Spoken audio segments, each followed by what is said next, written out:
Hey there, I want to talk to you about something really important to anyone who wants to lose fat, get fit, and look better no matter what kind of clothes you're wearing. As a professional personal trainer, my job is to help my clients have better fat-burning workouts. However, the number one thing that influences fat loss is your diet. Now, don't get turned off just yet.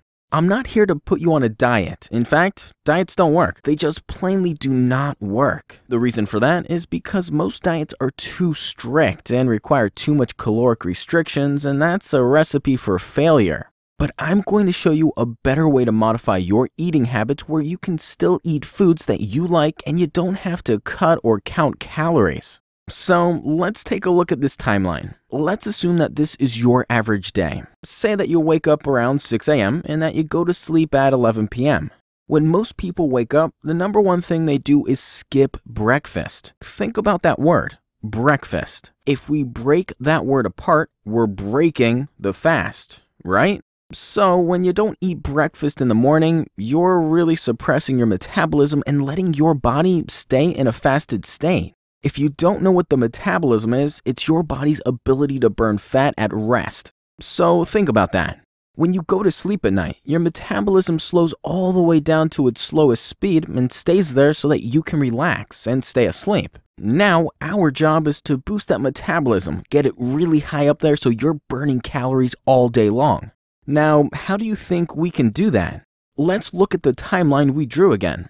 When you wake up, your metabolism is really low. That's normal for everyone. But when you skip breakfast, your metabolism stays low until your first meal.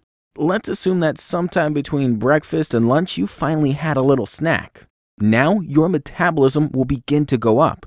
Frankly, it doesn't matter what you eat. Even if it was a slice of pizza for your mid-morning snack, your metabolism will go up. However, the big problem with that is that you will also be taking in junk calories such as excess fat and simple carbs, which your body will convert into fat. Imagine your metabolism as a kindling of a fire, just a tiny little flame.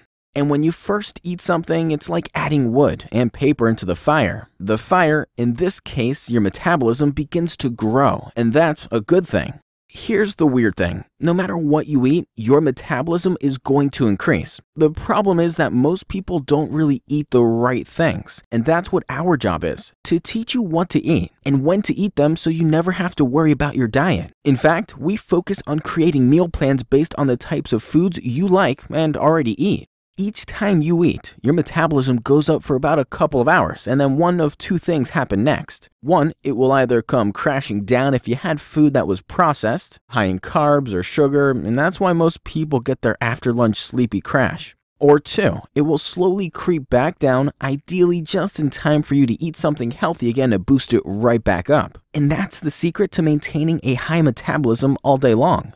Eating smaller portions of healthy versions of the foods that you already like more often throughout the day. By doing this, you're going to maintain a higher metabolism all day long, without the dreaded crash. But if you stick to only eating 2 meals a day like most Americans, then you're really causing two problems for yourself. First, you're telling your body to store more of what you're eating as fat by making it think there's a famine or food shortage.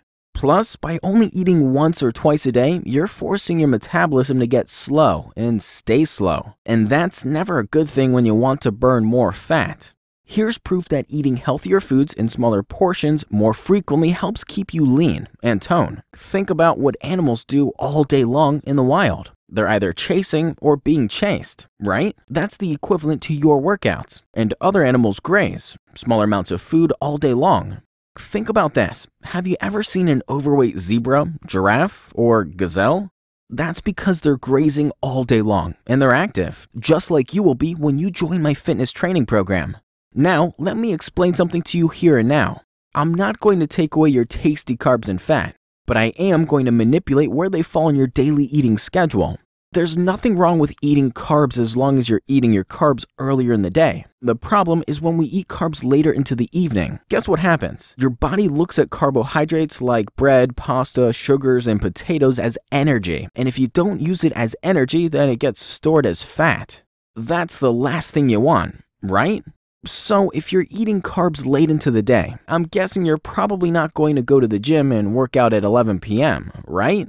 So your body, being the awesome chemist that it is, takes all those carbs that are in your body and converts them into fat and stores them. Yuck. That's why most people literally wake up fatter by eating the average American diet.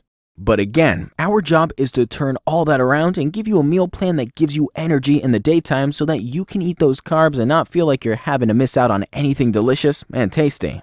I hope that made sense to you, and I hope you understand why it's so important for us to help you structure a better daily meal plan in addition to the awesome workouts that we deliver. If you have any questions at all, you can just click the link down